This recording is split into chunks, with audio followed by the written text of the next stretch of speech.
Soy Dora, and this is Boots. Today, we need your help solving a math problem. Will you help us? All right, Vamonos, let's go. Dora, do the Dora, do the Dora, do the Dora, Dora the Explorer. This is the problem given to us by the teacher. How will we solve this problem? Well, first we need to see what kind of method do we use to solve it. Because of this part, we can pretty much assume that it's an alternating series.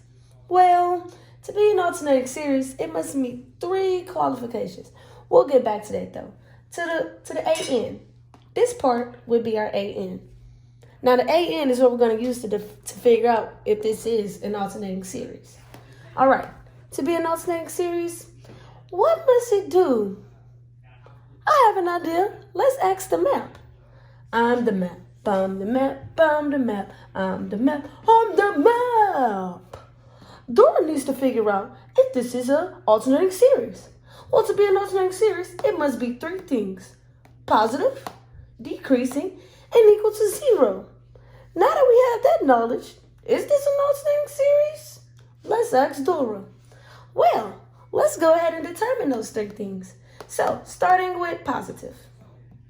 To be positive, it must keep going, staying positive after we plug in those different numbers. So first, I plugged in 1. When we did 1, it was 2 over 1. Looks positive to me. Next, we did 2. Also looks positive to me. Just in case, we did 3. Looks positive to me. So from this test, we can determine that it is positive. And just for conditional statements, 1 plus n divided by 2n squared minus 1 is greater than 1 for n is greater than or equal to 1. All right, next, decreasing. Is this decreasing? Well, to be decreasing, we have to get the derivative. So this is our normal function, right? Well, after we do the quotient rule, we determine that this is our derivative. Now, how do we know if this derivative is decreasing? I mean, there is a square root at the bottom. Isn't that positive? We need it to be negative. Well, so we're going to plug in some more numbers. When plugging in 1, we see that it is negative 7 over 1. When plugging in 2, we get negative 17 over 9. When plugging in 3, we get negative 31 over 17 squared. That seems to be getting smaller to me. What do you think? Alrighty, let's see. Well, based on those statements, we can say that it is decreasing for n is greater than or equal to 1. Now, one more thing it must meet. That brings us to, is our limit equal to 0? Well, when we do 1 plus n over 2n squared minus 1, that's infinity over infinity. Is infinity equal to 0? No. But since it's infinity over infinity, we can do L'Hopital's rule.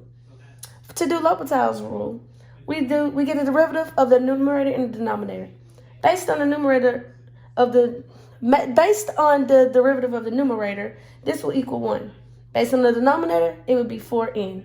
That gives us 1 over infinity. Is that still infinity? Well, no. Since it is 1 over infinity, it is slowly reaching 0. So in that case, this converges. But we're not done yet. We need to know, is it absolutely conversion or conditionally conversion? Well, that brings us to part 2. So we start with the absolute value. Okay?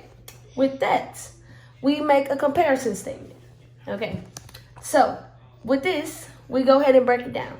All right? This would equal, make sure to include that squiggle. This would equal 1 over n. Well, 1 over n looks quite familiar. That's right, it's a harmonic series. Harmonic series diverges, but we got to go ahead and prove that.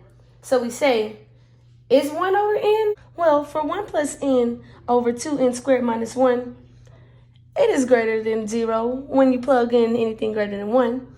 And for 1 over n, it is also greater than 0 when you plug in anything greater than 1. Based on this, we can go ahead and say that this diverges? Well, since our first part was a convergence and our second part was a divergent, that doesn't mean that it's absolutely convergent. Based on those things, we can assume, well, not assume, we know the answer. This is conditionally converging. Thank you. Because of your help, I was able to help my teacher figure out the math problem. Do-do-do-do-do-Dora. Do-do-do-do-do-Dora.